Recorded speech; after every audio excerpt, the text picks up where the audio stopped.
Inside Mexico's oldest criminal organization, the Gulf Cartel. The Gulf Cartel is said to be one of the oldest and most powerful of Mexico's crime cartels, but has lost territory and also the influence in recent years to its rivals, including its former enforcer wing called the Zetas. In the cartel's fiery day, its boss Ociel Cardenas Guillen was said to be the country's most powerful underworld crime leader and the Zetas the most feared gang. Want to learn more about the Gulf Cartel? Then keep on watching this video. Welcome back to Escobar's World. Our videos are guaranteed to keep you coming back for amazing content, so let's start with today's video. The Gulf Cartel originated in the year 1984 when Juan Garcia Abrego thought to take control of his uncle's drug trafficking business and then a relatively small-time marijuana and heroin operation. Back then, Garcia Abrego had brokered a deal with the Cali Cartel. This Colombian megastructure was looking for new entry routes into the US after facing a mishap on their Caribbean trading routes by US law enforcement. Also, it was agreed that, from the business side, it proved irresistible both for the Cali Cartel leaders, the Rodriguez Orellana brothers, and also for the Mexicans. Garcia Abrego handled cocaine shipments through the Mexican border, taking on all the risks and as much as 50% of the profits. Besides drug trafficking, the Gulf Cartel works through protection rackets, assassinations, kidnappings, extortions, and numerous other criminal activities. The members of the Gulf Cartel are best known for intimidating the population and for being incredibly violent. When Abrego was arrested and deported to the US in the year 1996, the Gulf Cartel was believed to be pulling in billions in revenues every year, and the cash had to be smuggled back across the US border in suitcases, jets, and even through secret underground tunnels. This drug trafficking cartel later on built a wide-reaching delivery network across the US, from Houston to Atlanta and New York to Los Angeles. Still, its influence was most acutely imitated by new cartels today. Other kingpins, such as the head of the Juarez cartel Amado Carrillo Fuentes, with an alias of El Señor de los Cielos, which means Lord of the Skies, followed in Garcia Abrego's footsteps and began demanding even more control over distribution from their Colombian partners, alternatively of settling for a share in their transportation fees. As a result, in the 1990s, Mexican traffickers had built a series of cocaine, methamphetamine, and heroin networks that competed Cali in size, sophistication, and profit. By buying out government aids, the federal police force, and even the Attorney General's office, the Gulf Cartel was soon competing Cali in terms of political corruption. However, all this took to Garcia Abrego's heir, Ociel Cardenas Guillen, to develop the Gulf Cartel's military wing in ways never envisioned in Cali or Medellin. Then the Cardenas recruited at least 31 former soldiers of Mexico's special forces to portray security enforcers for at least 3 times of their previous pay.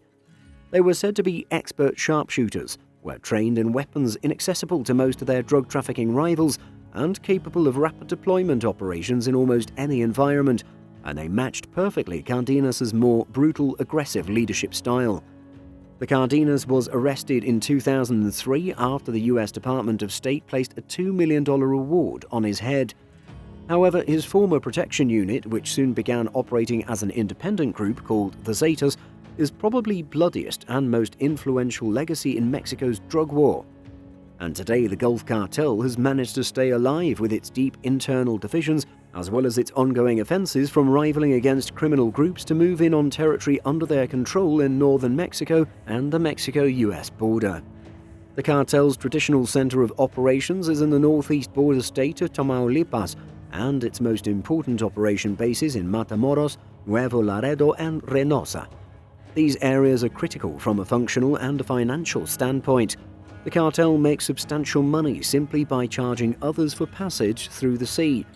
Other key northern cities include Monterrey in Nuevo León, which the cartel lost control of to the Zetas following an intense struggle for control, but appears to be trying to regain. Southwards, the group is known to have established itself in at least 11 other states, as well as in the cities of Miguel Alemán, Oaxaca, Morelia in Michoacán, and possibly also the Yucatan Peninsula. The group also maintains a presence in the states of Nuevo León, San Luis Potosí, and Coahuila. After Cardenas' extradition to the US in 2007, Jorge Eduardo Costilla Sanchez, alias El Cos, was believed to be leading the group's day-to-day operations until he was captured in September 2012. Cardenas' brother Antonio Cardenas Guillen, alias Tony Tormenta, handled the cartel's drug trafficking business until he was gunned down in November 2010. The arrest of El Cos left the group without any clear successor. In January 2013, one of the contenders to succeed El Cos, David Salgado, alias El Metro 4, was murdered by unknown assassins. Mario Ramirez Trevino, alias X20, a hitman and internal rival of Metro 4, briefly took the organization's top spot following the January murder. He was arrested in Tamaulipas in August 2013 in a Mexican army operation following the arrest of 24 members of his group a week earlier. He was placed in a Mexican jail but is also wanted in the United States on drug trafficking and organized crime charges. As with the arrest of previous leadership, his arrest left another power vacuum in the increasingly fragmented cartel.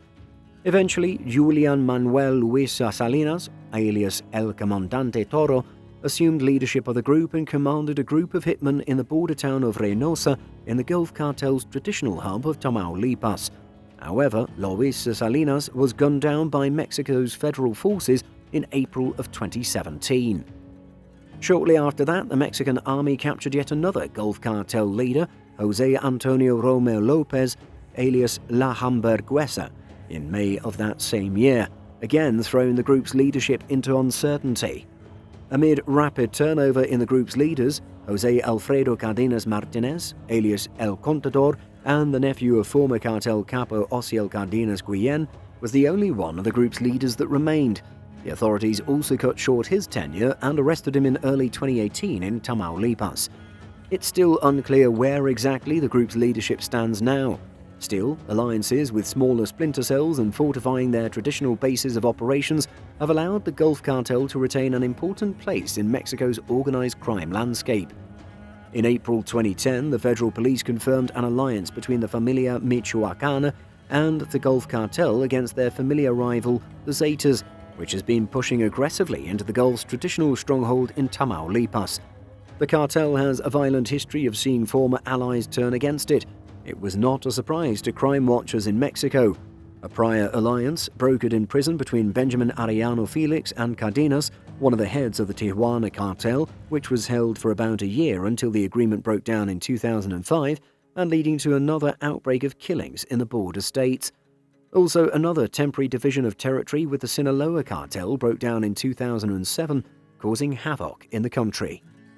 Today, it's said that the Gulf Cartel is engaged in battles in vital northern states with its ex-enforcement wing Los Zetas and offshoots of the group, including the Northeast Cartel.